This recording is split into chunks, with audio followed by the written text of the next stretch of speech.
3, 2. What's up, everybody? My name is Jeff Gibbard, sometimes called Peter Parker. I'm a real-life superhero, the founder of the Superhero Institute. I also run a small consultancy for myself called J. Gibbard LLC. And then I also am I spend a lot of my time as a senior brand strategist for Soul Marketing out of Austin, Texas. So I do a lot of work in brand, leadership, culture, marketing, and sales. But ultimately, I am a real-life superhero, and I am trying to create a world in which there are more superheroes. Cool, man. So what the heck's a superhero, Jeff? Define that for us, man, so we can start the conversation. Yeah, man. So I think of it a little bit like a progression, right? Everybody is super powered in some way. You have something that you are good at. You are uniquely better than other people at. It's a unique skill that you have. From super powered, once you are able to acquire more superpowers and you acquire enough of them, I would put you in the category of, say, superhuman. And that's the ability to continually acquire new powers.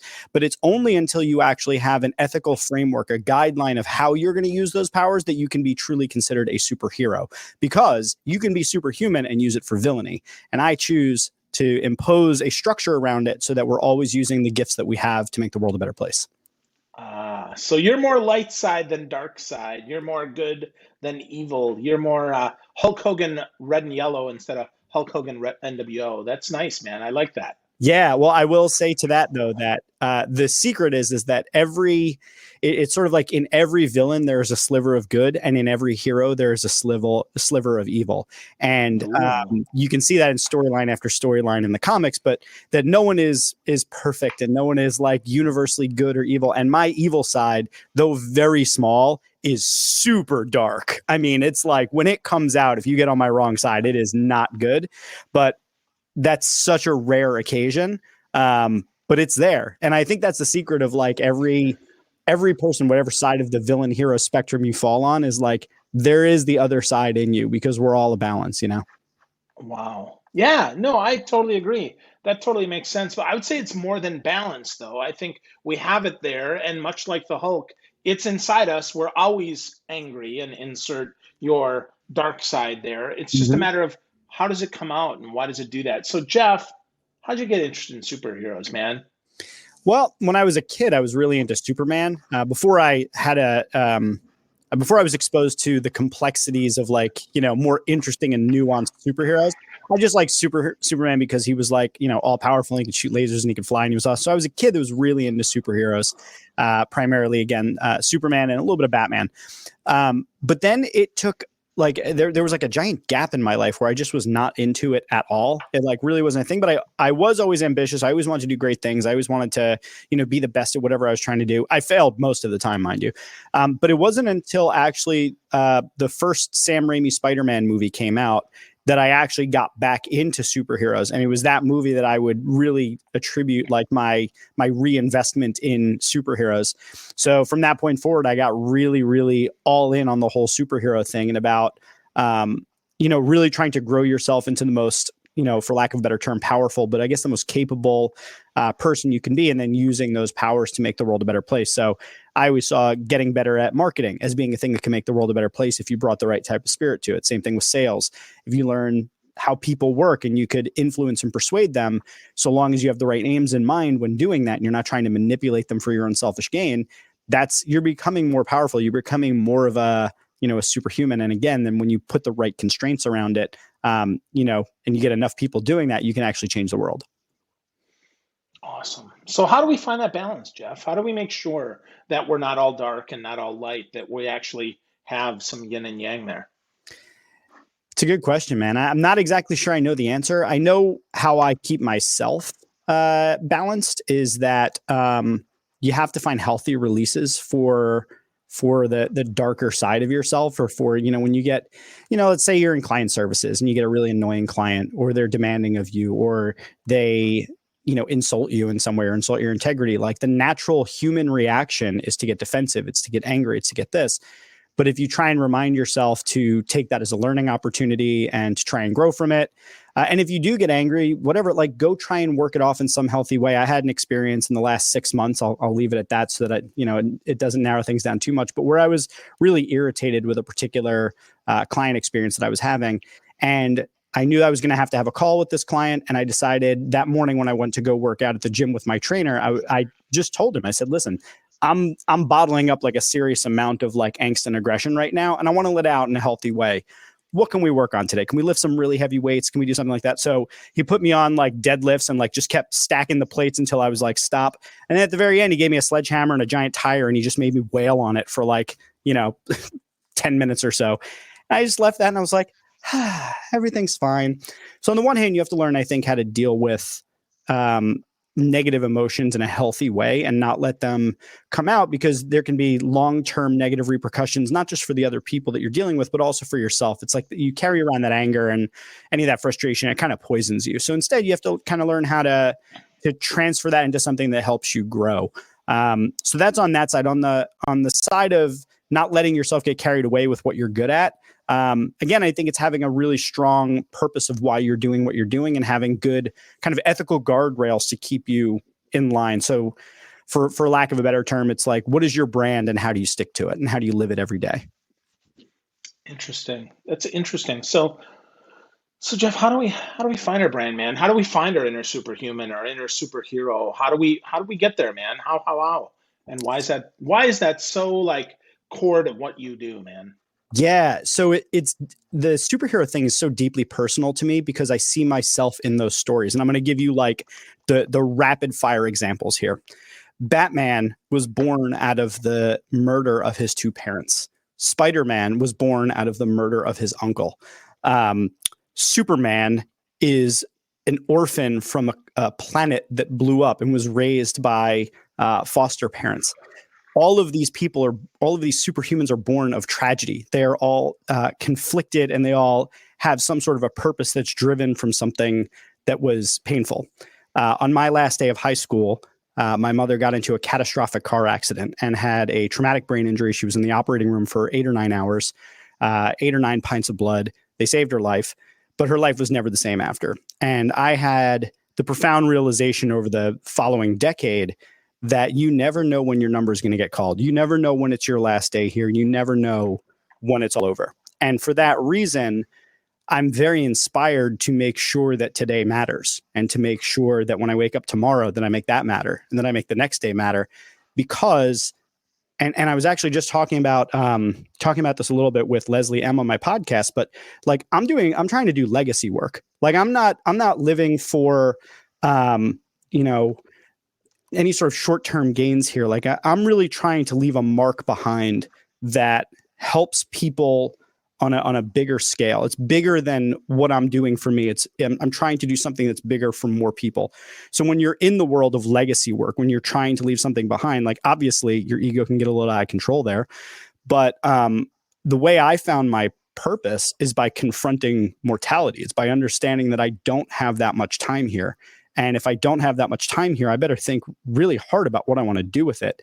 So that's how I recommend that people try to find their purpose, is confront the idea that you're not going to be here forever. And I'll tell you another recent example I came across I thought was really interesting. I've been reading a lot of philosophy recently, and I read like a sort of like a series of summaries of different works of Friedrich Nietzsche. And there's an idea in it, I'll just summarize it. We're like, imagine if this life that you're living, imagine if you had to live this exact life, all of your choices, everything that you're doing. Imagine if you had to live that over and over and over and over, the exact same thing, that was your eternity, was living the life that you have. What sort of choices would you make? How would you then think about the work that you're doing, the why of what you're doing? Because if you think of it as like, I'm going to have to live this for the rest of my existence throughout eternity, you would make different choices. So I do a lot of thought experiments like that to try and remind myself that my life has to have some sort of a meaning, and I get to determine what that is. And that way, when I do the work that I do, it's living into that idea of leaving behind a legacy. Wow, that's really deep, man. I studied some Nietzsche as well when I was in school, and a lot of his stuff really made me think that imagining this life, like right now, this is your heaven, your hell, whatever you believe, it really does change the way you look at your life. And to your point, I think it does help us find our purpose because we think, ooh, well, maybe I'd like to do more of this, or maybe I'd like to do less of this. And we shift that around a little bit to get it in the right dosage, if you will, to get where we want to go. So That's so interesting. So how, I mean, Jeff, I've talked to people and I love the idea of legacy work, right? I mean, I do my best to do that as well. But sometimes, man, we got to survive. So how do we balance that, bro? How do we balance legacy with now? I mean, I don't think you can do legacy work unless you do the now every day. And I think sometimes your now is going to shift as part of a longer timeline, right? Like it's not like every day you get up, you have to do, epiphany groundbreaking work. Sometimes you just have to put in the work to get there. I just wrote a post recently called paying your dues. And most of the time when we use that phrase, it's like the old guard saying like, oh, you have to suffer some slings and arrows and put in the work before we, the old guards, will allow you to have your shot. I actually think of paying your dues as a different thing. You have to pay your dues to your future self, that the work that you're doing today is about making yourself better in the future, right? So I think of it as, you have to survive. Sometimes the game that you're playing right now, to be part of that legacy work, you might have to get through this particular challenge and trial that you're going through. And to that point, like, I've been after big things my whole life, but I've had periods of time that were just like dark and awful. Like I had a period of my life in my early 20s where like I had no idea what I wanted to be, who I was going to be, what I wanted to do. I had just gotten fired, or actually just emphatically quit from a job as as a waiter. And I was just surviving on ginger snaps and water for like a full week. And like we were just so that we could like pay our electric bill. That was like how like post-college poor I was. And like that never stopped me from thinking like, oh, well, there's still going to be something else bigger that I'm going to be moving towards. So I think sometimes you just have to accept that like right now, this may be what it is, but it's only when you give up on the future thing that you're trying to get to that thing that you're going through today, that I have to eat, becomes your reality. You can still always choose to and I don't want to say this to minimize people who are going through like actual systemic like challenges that may be more difficult to overcome. I mean, I'm a white dude. Like it's a lot easier in this society for me to like not be presented with hurdles that other people may have. But just in terms of like on the very micro scale of like the choices you make as an individual, when you have the opportunity to look at things in a certain way that lead you to believe that you're capable of greater things and you can keep pushing towards that, I think that that's kind of what you have to keep in mind, because once you resign yourself that it's not going to happen, then it's not going to happen. Yeah, right on. Right on. So focusing on maybe how just this little step right now is still continuing to move us forward, even if it's not exactly what we want to do, and keep staying the course, right? Being focused, even if we're stepping aside, we're still staying the course because we're still keeping our eyes on the end. Is that kind of what you're saying there, buddy? Yeah, I mean, look, you have to wake up every day, but you still can go to sleep and dream. And I think every day you should also wake up and dream a little bit. And that, the minute you stop doing that at all is you're resigned that it's not going to be any different. And I've just never been able to do that. I've always felt like, again, driven by this idea that like, if this is the only life that I get, if this is the only shot that I have to do something with it. Like I'm compelled to. I have no other option because I'm driven internally by the idea that my life has to have a meaning and I get to assign that. So there's no quit in me. There's falling down. There's getting knocked on my ass. But for me, there's always getting back up because there's no quit in me like that. And again, that's not prescribing to anybody. Like I'm not on a soapbox saying like you have to do anything. But when I look at the way that I operate and how I found my purpose and what drives me and how I keep getting up and all those things, these are all the ways that they're tied together. Yeah. Wow. Wow. That's strong, man. So wow. So let's get back to that thought about balance, because you said as you introduce yourself that you do about 14 things there. Yeah. So how do you do all that, man? Like, how do you compartmentalize? Are you just the most, are you like living on your calendar, or how does that work, Jeff? So I am a very organized, calendar-driven person, task manager-driven person. The way that I do it is I do something that a lot of people do not do. It's a very uncommon thing, but I am very rigid about my scheduling, and I am, for lack of a better term, I have a very, very tight velvet rope around my time. So when I had left an agency in mid 2019, and I really started to think like, what do I want to do next? So I took about 6 months off. My wife kind of carried the load, and I tried to think about who I wanted to be and what I wanted to do next, because I had spent a decade in social media. I didn't really want to do it. anymore. And I wanted to kind of shift towards leadership and culture and brand and all these different things that intersect.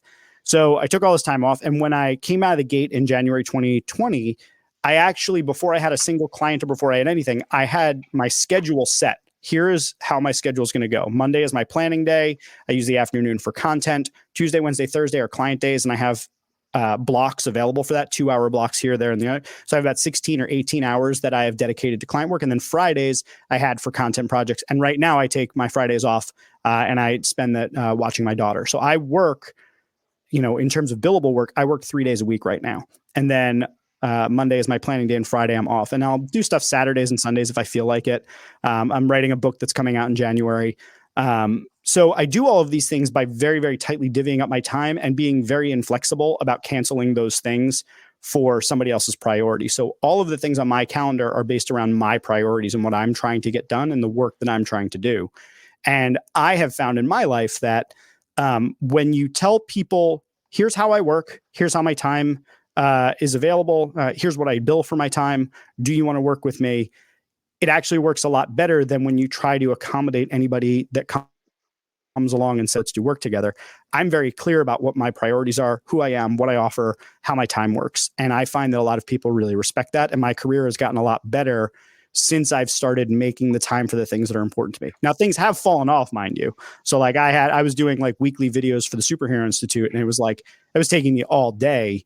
And then when the baby arrived, it was like, well, that's just not going to happen anymore. So it fell off. So things do fall off.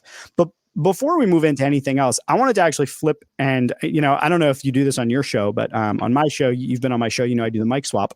I wanted to ask you about, for you, purpose and how you go, like, you're a superhero, you've got superpowers. Like, how do you balance all the things that you're doing? What's the thing that you're after? What's the change you're trying to make in the world? Like, have you ever told your audience about that? Do they know what Phil Gerbyshak is after? I don't know, Jeff. That's a fair question, right? So, but I'll answer your question. What am I about, right? It really is about connection and connecting people to the other people that they need, connecting people to ideas, right? And connecting and making them simple. Because a lot of people, they have these grandiose ideas that I think a lot of times are unexecutable because we don't know what the next step is. I mean, it's one of the reasons I do podcasts. It's one of the reasons why I agree to, get on the other side, right, and be interviewed by smart folks like you, because it's sure as heck not self-promotion.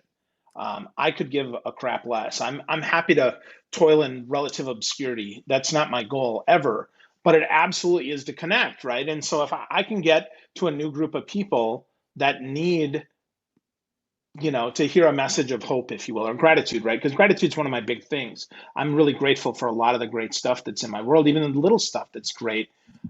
Helping people break that down into things that they can actually do, and then connecting that to more and the next step, and have a little bit of hope about that. I mean, that's what I'm all about. And how, some days I miss that, right? Some days I'm pretty downtrodden as well. But when I really focus on that and I really think about the value that I can bring and the way that I can, connect right now, honestly, with you and anybody who might be listening or watching or, even tangentially in the background, I think that I'm able to be successful. And it's hard, man. There are days where I don't want to do it, bro. I'm not going to lie to you. Like, I'm tired. Yeah. Right now, I'm tired. And yet, the next step that I can make right now is to pull it in and to be present for my family and to be present with them, right? And to get to that next step for them. I don't know if that even answers the question, but that's what hits my head. No, I get it, man. And the connection piece is that thing that you're probably, when you're feeling that down, that's probably the thing that brings you back, right? Like you recognize this is a gift that you have to be able to connect people to other people, to information, and using that gift to pull yourself out is very super heroic, in my opinion. It's part of resilience. And I think to use it for the benefit of other people, even at your own expense sometime, is very super heroic. The self-sacrifice to do things for other people's benefit. I appreciate that. And, I hope that you are able to see that that's like your thing that can like get you going. So, to come back to that when you're feeling like when you need that extra jolt, jump into the connection, man. Yeah, for sure. Right. For sure. And that's where I think part of that comes with being able to coach myself, right? To be able to say, to your point, right, that knowing having that self-awareness to know that connection matters. So when I am feeling crappy, a lot of times my default would be to turtle in and to pull in and say, you know what, I'm just going to be by myself. But I recognize that when I've done that, that has not been successful. That's actually been really unsuccessful. It's Yeah. really made me more miserable for more long of a period of time. So I have, pulled out it. I know one summer, man, was the hardest summer of my life. I must have interviewed 80 people and gotten tons of connection because frankly, I was just burnt to a crisp. And that helped a lot. That helped a lot because even though my default is to be by myself, I know, and not ask for any help. I know that by doing that and having conversations, I was able to actually get help with sometimes without even asking for it, right? Yeah. Well, I appreciate also the honesty of like sharing where your best intentions may go offline, right? So like, that for you, that if it gets too stressful or whatever, your tendency might be to retreat. I know for myself, one of the things that I struggle with sometimes is when I'm feeling stressed or when I feel like I'm not making enough of a difference, I kind of like overcompensate, over execute, and like I'm like, let's go, let's take charge. And I will march full steam ahead, possibly even too fast for the other people that I need to bring along with me. I may steamroll conversations. I may talk over people. And I know that that's me. It's coming from the desire to make an impact. And when I feel like I'm not making enough, I know that I may turn to this, like, I might try and force it, right? I may try and like bully my way to making the difference. And I know that doesn't actually work. So that's one of the things that, we were talking about balance before. I think even if you have the best intentions, sometimes those best intentions, if you try to force them, if you try to push too hard on them, can also wind up becoming a weakness. And that's a thing that a lot of coaches have talked to me about, is a lot of your strengths become your weaknesses, and a lot of your weaknesses can also be your strengths. Yeah. Yeah, absolutely. Anything taken too far or too little can definitely hurt you. I mean, I found that for sure, right? I mean, because 90 episodes in 3 months was way too much. Yeah. Certainly helped, right? But it was way too much.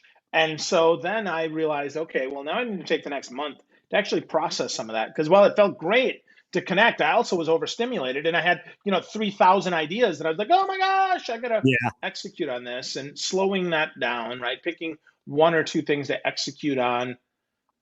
That really helped, man. That really helped, right? Breaking that down. And then I realized, I bet I'm not the only one like that, right? Breaking that down into manageable pieces, perhaps that's something others could benefit from. And that ended up being, a big thing even that I offered today, is being able to break it apart and see the steps and the big picture. Because a lot of times people can see one or the other. And so I'm grateful for that time, even though at the time it was hard as hell, man. Yeah, no, and I appreciate that, and that's also something why I think you and I connect so well. Is that's an ability that I think that I've been nurturing in myself for a long time, is being able to see the big picture and then break that big picture down into smaller, isolated steps. And partly for me, that was a result of trying to really round out one of my big weaknesses. Is that, as someone who struggles with attention, I've found that without clear systems and without being able to take bigger ideas and break them down into smaller executable tasks in a system, I could just stay in the clouds, like ideating all day. Like, I'm great in a brainstorm, but like at some point those ideas need to become reality. And I've gotten better over the last decade, really by imposing very, very strict systems upon myself and building better processes. And that's helped me to really see things in a very process oriented way, seeing the sequence of steps starting from the end and working backwards, breaking them into those smaller pieces, assigning due dates, responsibilities, all the sort of things that go with it, taking those small steps, breaking them into even smaller steps. And that's been really helpful. And I think that's one of the reasons why you and I are on such a good wavelength together, is a similar affinity for that skill. Yeah, absolutely, man. Absolutely. I think that's great. So let's talk more about superheroes, man. Let's Heck yeah. talk about some of those, right? So DC or Marvel? Who's your universe, Marvel. man? Definitely Marvel. They're more relatable characters. DC are gods.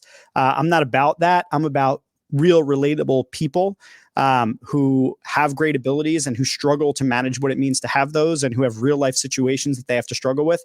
That's why I like comics and superheroes in the first place, is that if it's not framed within a more real world context, if it's just gods all the time, then we don't have the tools to be able to utilize that and map it onto ourselves and gain a benefit from it. But, when you take my favorite superhero is like far and away Spider-Man. And it's the most relatable comic that's ever been created. It's about, a teenager who struggles with depression, who struggles with, the responsibility of the powers that he has, who struggles with girls, who struggles with his identity, there's so many things that, like, whether you're a teenager or even an adult, all the fraud syndrome that's in there, like there's not a person that, you and I both know or interact with or in our circles that hasn't at some point mentioned it. Right. So that's all stuff that comes through in those comics. And I think that's what makes it so relatable for us, is that there's truth in those stories that we can pull out and we can utilize for ourselves. Definitely. I totally agree, man. So if we add the X-Men into the Marvel universe, though, like, what happens there? Because that's so different, right? I think when we think about Marvel, right, they are still superheroes that are very human, but often X-Men, I don't know. I'm not sure. How does that fit, Jeff? How does that fit for you? Personally, I love it. And the main reason I love it is that I think now more than ever, we need the underlying message of the X-Men in our superhero stories. And the reason why is that there is a very clear parallel between race, gender, other forms of discrimination, and how that mirrors on to the world of the X-Men in the Marvel universe. The discrimination against mutants is, a very, very thinly veiled sort of like allegory or analogy for the sort of issues that we have in our society now. And I think having those stories in there allows us to bring forward conversations that I think need to happen, that are happening, but they provide it in a pop culture venue, like a medium for us to all have a kind of a common discourse around. Whereas, like, right now, a lot of the conversations are happening in more like intellectual pockets, or maybe they're happening in like very, very political pockets. But if we had those conversations taking place around like these billion-dollar franchises of entertainment, well, now we get to have a more open conversation. And you're starting to see some of that. You see with like Black Panther with, an all black cast and black director, like basically a groundbreaking thing in like the world of movies. And then you have, the issues that happen with Captain Marvel and like Brie Larson being outspoken and some people taking offense to that. And I think these things are good in some ways because they're kind of bringing conversations to the surface that need to happen. So on the side of like bringing the X-Men in, like just talking from a purely like a social perspective, I think it's good. On the comic side, I mean, come on, now we're bringing in Omega level mutants. We're talking about reality distortion. We're talking about people who are born with these abilities. You've got Wolverine. Come on. You've got Magneto, possibly one of the greatest villains of all time in any form whatsoever. And then if we expand X-Men to take in the entire Fox properties and we bring in the Fantastic Four, now we get access to my favorite villain of all time, Doctor Doom.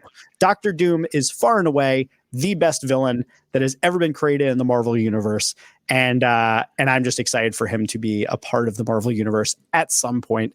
Doctor Doom. Doctor Doom is by far the best of all villains. Oh, come on. Why is that? Okay. First of all, he's brilliant, like the most brilliant of all. So here's the thing. When I think about villains, this is the dark side coming out here.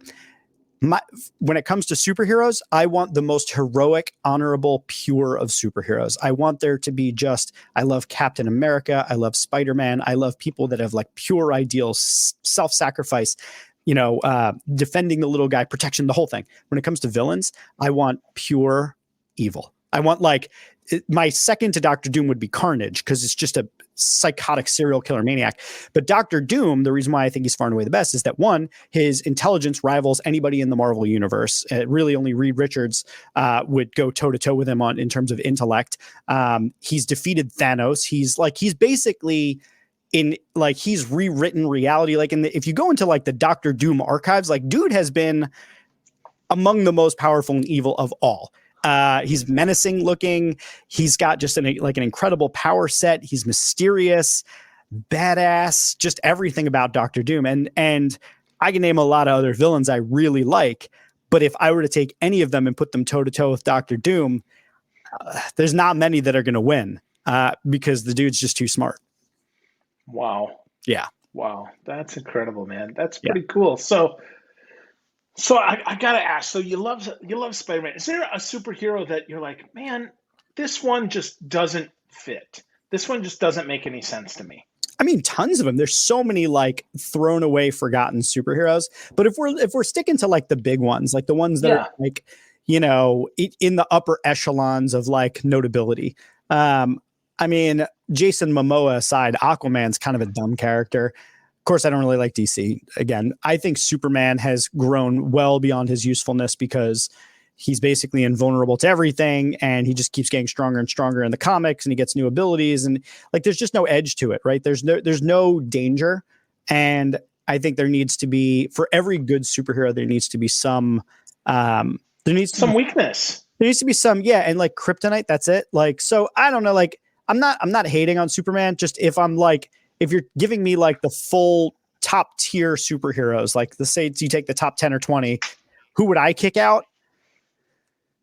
Actually, I wouldn't kick out Superman because he's too important in the history of comics. So just like respect for the game, I couldn't get rid of him. But yeah, no, I can't really think of any that like I just don't like. I just like them all.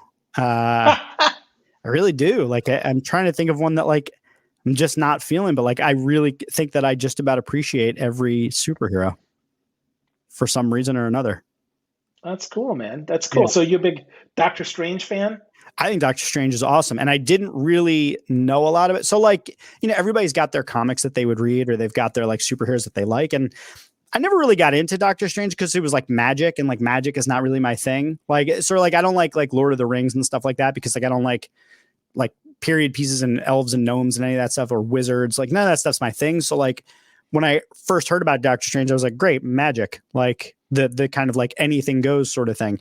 But when I started to look more into like Doctor Strange's involvement in like all of the Marvel universe, either cinematic or comic, I mean, he's a very important character, and I can no longer hate on him. And I really like Benedict Cumberbatch as Doctor Strange, and I'm super excited for Doctor Strange 2, The Multiverse of Madness. 1, directed by Sam Raimi, amazing. And then 2, coming out of WandaVision, which, no spoilers for anyone, I'll just keep that to myself. But there's the things that are coming in the Marvel universe are going to be like totally amazing. Cool, man. So if you had a choice, super suit or superpowers, what would you want? You can't say both. Superpower. Which one? Superpower. So is it one, or is it one superheroes set? Okay, well, pick either way. Okay, well, obviously I would pick Spider-Man just because he's my favorite. If we took that off the table, my next choice would either be Wolverine or Hulk, because I do feel like, again, like both of them tap into like a little bit of like latent aggressiveness, and it's like you just want to like Hulk out sometimes. But if I were picking one superpower, I will always forever say telekinesis, which is basically like the Force. It's the ability to like move things with your mind and everything. And I just think that would be like the dopest power ever. You could be like, man, I'm sitting up here now, like I need to refill my cold brew. I would just, get it from the fridge. I think that would be awesome. So yeah, telekinesis would be the number one. So what is it about Spider-Man's powers though that you love? Because I get it as a character, I totally get that, man. But he like swings on webs. Yep. And he's strong. Like what's the power there that I got to be missing something? So there's a couple things. One, there's a lot of people that, if you were like, what superpower would you have? They say, I want to fly, right? I don't want to fly. Because to me, while that seems like it would be fun, I don't think it would be nearly as fun as swinging around on webs. Like the idea of swinging around a city on webs. And like, so I play the Spider-Man video games a lot. And like, that is like my meditation. That and cooking are like the two places I go to just get away. So just swinging around the city, like running on the sides of walls, being able to like climb up the sides of buildings and like stick to things. But I think the spider sense is kind of the thing, like the sensing of incoming danger. That's like, so just the whole set of it, I think is just really a cool set. But I would be lying if I said that it truly isn't just that I'm a major Spider-Man fanboy. And my primary reason for picking that is just I love the Spider-Man stories. I love the Spider-Man movies. I love the Spider-Man comics. So like it's probably more of just like a fanboy thing than anything else. Because realistically, there are probably like better, more useful powers in this world than that. But I don't know. I just love the character. Cool. Yeah, I'm a big Iron Man fan. Yeah. I love the brilliance of the guy. I mean, truly, the ability to make something out of nothing. I wish I had that. I'm not an engineer, right? Yeah. I that's just not my gift at all. I think he's I guess in many ways maybe it's because he's everything I'm not, right? Like he's really smooth in a lot of ways. You're He smooth. really oh you're kind. You're I pulling don't think off so, these man. glasses. You're pulling them off just like you always do. That's smooth. I guess, man. So I don't know, but it's Iron Man for me, right? Like I really see a lot there. I love, when what I can't remember which movie it was in, but he said, hey, Captain America, I think said, who are you without your suit? He goes, well, Yeah, I'm a billionaire. billionaire, playboy, philanthropist, Yeah, yeah. right? Genius. It was Well, the first that's Avengers. yeah, like I love that, right? I mean, yeah, billionaire, not because I crave for money, but because of all the good that, I mean, I know I could help a lot of people because people, I'm fortunate that I've touched a lot of people. I could make a lot of good, right? Playboy, man, probably not so much. I mean, I Yeah. love my sweetheart. I don't need that. But the whole, philanthropist, the giving them back, right? And the genius part, just the ability to put things together the way that he does, the way that he takes the world that his dad created and pushes that into and gets that is indeed the core of who Iron Man is Yeah. from his father. I mean, because my dad, I love my dad. His birthday was this week. I love my dad, but I would not say that we were ever close growing up. I mean, my dad is my dad is, well, so he's 74 this year and I'm 47, so we're the reverse, Mhm. right? So he was 27 when I was born. And I just, I mean, it's a different generation, right? I'm real touchy feely huggy, and my dad was not the huggy type at all. So it's always, I was always kind of, the mutant, if you will, in the family, because that's always been me, right? I've always done that. Now, but it's interesting because I've been able to bring that out of other people that don't have that, and probably for some people that probably makes them uncomfortable. And I think one person in particular that I did, and I apologize, Barry, but yeah. So I think that's interesting, right? That'd be where I would go, man. And then to your point, the fact that he could fly around is really cool, man. I Oh, mean, that's all the way into outer space, right? And I mean, almost do the Superman thing, right, where he would reverse the whole yeah. polarity of the Earth, like, woo, yay, that's pretty freaking cool, man. I don't Yeah. know. I'm a huge Iron Man fan. Don't get me wrong. When I Yeah, think of Iron Man, I also think of all of the comic runs with his alcoholism and, yeah, the ego and the various different things where he almost destroys the planet. He saved the planet in so many of these movies, but he is also kind of the cause of why these things happen. So, I mean, look, I cried I mean, I'm sure everybody's seen Endgame at this point, so spoilers, but like when he snaps at the end of Endgame, the first time I saw it in the theater, I was with friends, so I kind of held it all together, but I was starting to get a little choked up. And when I saw it again in the theater by myself, and I bawled. Dude, I bawled in the theater. I was just like, Tony Stark. Lost my mind. yeah, Yeah, for yeah, no, I sure. get it. I think and Robert Downey Jr. really brought the character to life for sure. Oh, absolutely. Yeah. Yeah, No, nobody better than RDJ to do that. Just like nobody better than Chris Evans to be Captain America. yeah, That for sure. that casting of the original, four or five superheroes, unbelievable. Yeah, I Really would cool, also man. say Chadwick Boseman as T'Challa was also expert casting. Uh, Yes. Yeah, I think that one's another like nail on the head. And I think um who's the other one that I was thinking that's like well, I think Tom Holland for Spider-Man is phenomenal. Jake Gyllenhaal for Mysterio was really great. Yeah, I mean, there's a lot of great casting that they've had. Yeah. Absolutely, man. Absolutely. So as we bring this home, let's bring it back to kind of where we started, Jeff. How do we take the next couple steps, or maybe just the first step, man, to finding that inner superhero without it being super scary and without it being something that we can't do? Yeah. So I'll make it super practical. There's something that I came up with called the Superhuman Framework. And the Superhuman Framework, when paired with the superhero code, is your pathway to becoming a superhero, in my opinion. So the Superhuman Framework works like this. There are 5 components to it, and they typically go in this order, but they don't have to. And they're what I would call meta abilities. They are not in themselves individual single abilities, really, so much as they are abilities that lead to other abilities. So the first is learning. The the first step in becoming superhuman is that you have to be able to learn and consume information and be able to process it and store it and do things with it. So the first is learning. The second is thinking. That is, you have to be able to not just take what it currently exists, but you have to invent new things. And that happens by way of thinking.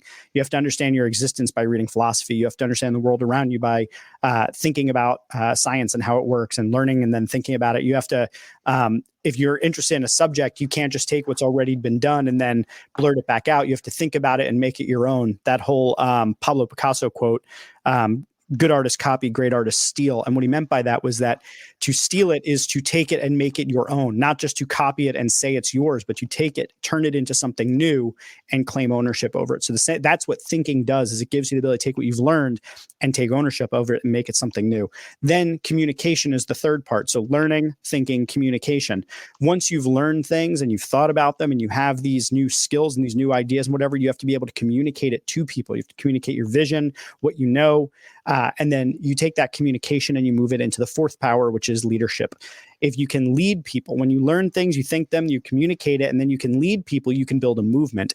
And then the final step is realization. That's productivity, getting things done, taking big ideas and making them into manageable steps. So you take those 5 abilities and you have the ability to essentially become superhuman in anything you're trying to do. Let's say you want to become, I don't know, a CFO at a company. First, you learn about finance. Then you have to think about it and you have to understand it. And you have to be able to conceptualize the ideas in your mind so that you really, truly understand them. Not just that you took in the information, but that you actually think about it and understood. Then you need to be able to communicate it to people like in an interview, and you need to be able to talk about it, and you need to be able to be a leader in that space.